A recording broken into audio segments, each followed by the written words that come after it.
Time studies are fundamental for providing services to families in Madera County. They are also essential for funding the positions in our department.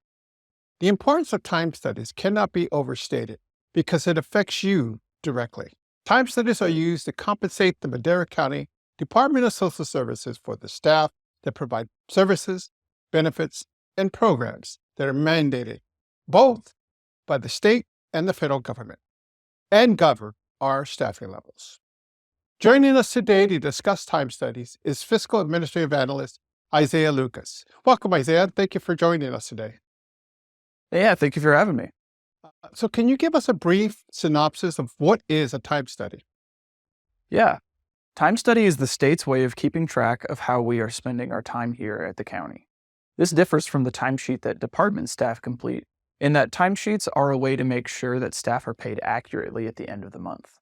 The information is then sent to the auditors, who then determines the amount that needs to be calculated to determine the staff's salaries, benefits, withholdings, etc. Most staff complete a time study quarterly, while a small minority of staff are required to continuously complete a time study due to their role and assignment. Time studies are collected and reviewed quarterly in order for the DSS fiscal team to prepare quarterly county expense claims to submit to the state to facilitate both state and federal reimbursement.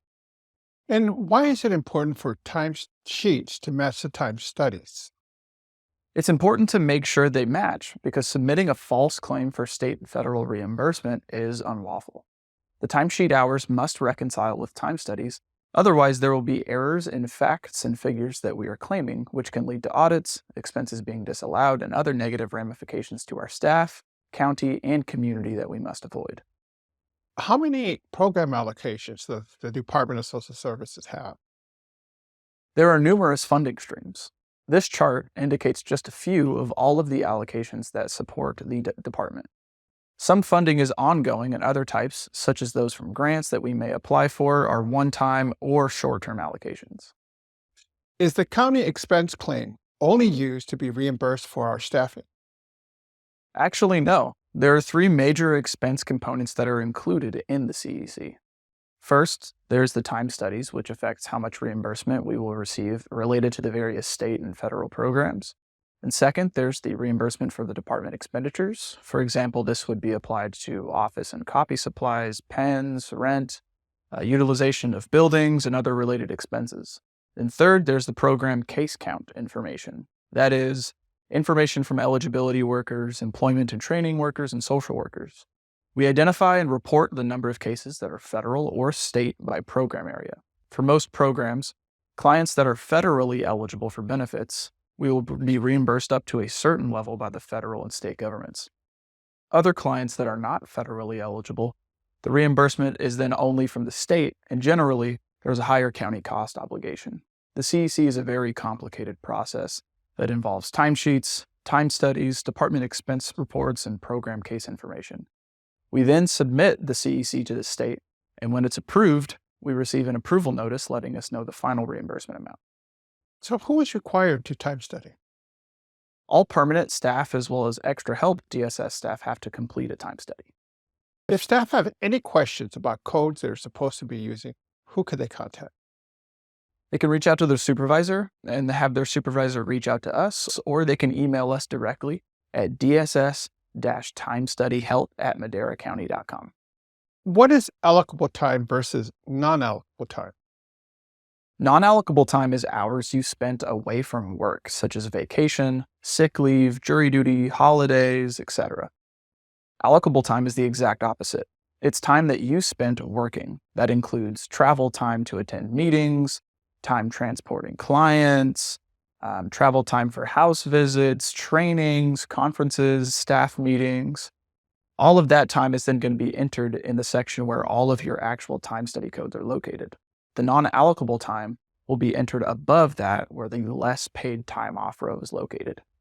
So let me put an example out for you. Let's say that for 3 hours, I did outreach for Medi-Cal. Then I did outreach for CalFresh for another hour. Afterwards, I went to lunch, but started not to feel well, so I went home. What would my time study look like? You would put 3 hours into the row that coded for Medi-Cal, and then you would enter the next hour into the row coded for CalFresh. And since you went home after lunch because you didn't feel well, you would enter the 4 hours you didn't work in the less paid time off row. Have any tips for staff and supervisors that'll help to make the fiscal team's job a little bit easier? Yeah. First off, you could try setting a calendar reminder to remind yourself to complete your time study on a daily basis. It is important that we do time study daily because things happen throughout the day and sometimes we may not necessarily remember what it is that we were working on. So it's important that at the end of the day, you reflect on what it is that you worked on for that day. I remember whenever I was an eligibility worker in the CalWorks unit, at the end of the day, I would allocate how many hours I worked on specific cases that had CalWorks, CalFresh, or Medi-Cal. So if I did 3 interviews that day, that probably meant I worked 4 hours on CalWorks and CalFresh. I would then split my time between those 2 programs.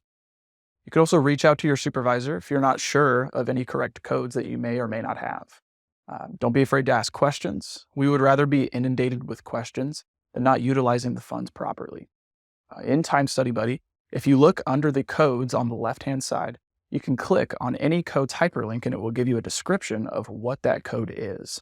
That can be really helpful in letting you know whether that specific code is applicable to what you worked on that day. Sometimes we get questions from staff that do not really know where they should be time studying. Again, if you feel that the code does not apply to what you are working on, please reach out to your supervisor. Also, if you're support staff, like clerical, make sure that you're using the support staff codes. Support staff codes kind of act as a sort of umbrella that then spreads the costs of that code to a specific program. For instance, let's look at a program like Bringing Families Home. There is a specific support staff code to Bringing Families Home. Clerical staff or people that are working at the front desk working that program should time study to the support staff code assigned to that program.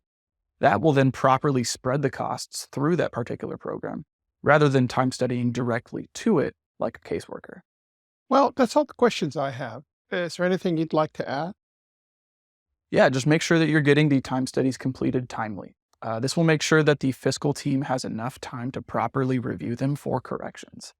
At the end of each of the time study months, someone then has to go through each time study to make sure the time studies match the time card before approving it.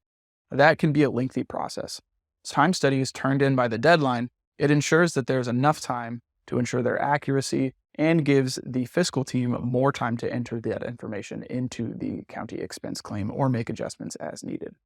The county expense claim then also has to be approved by the DSS director, Deborah Martinez, and then thereafter is sent to County Auditor David Richstone for approval. And what are those deadlines? For time studies, it's going to be the first day after the time study month. If we were completing a time study for February, the first business day after that time study month would be Friday, March 1st. That is when the time studies are going to be due. On March 1st, your time study should be completed and signed. Once you approve it, your immediate supervisor will then get an email stating that they need to sign your time study and approve the accuracy of it. The supervisor will then have 4 business days to review and approve it. When the supervisor signs it, then that time study will become the responsibility of the fiscal team to review it. Well, thank you, Isaiah, for joining us today to share information about the time studies and the county claim process. Yeah, of course. Thank you for having me. Well, that concludes this episode of Inside Track. If you have any questions about today's episode, or if you have any suggestions for future episodes, you can direct those to the DSS Media Studio mailbox at any time. Tune in next month for another episode of Inside Track. For the DSS Media team, I'm Richard Montañez. Thank you for watching.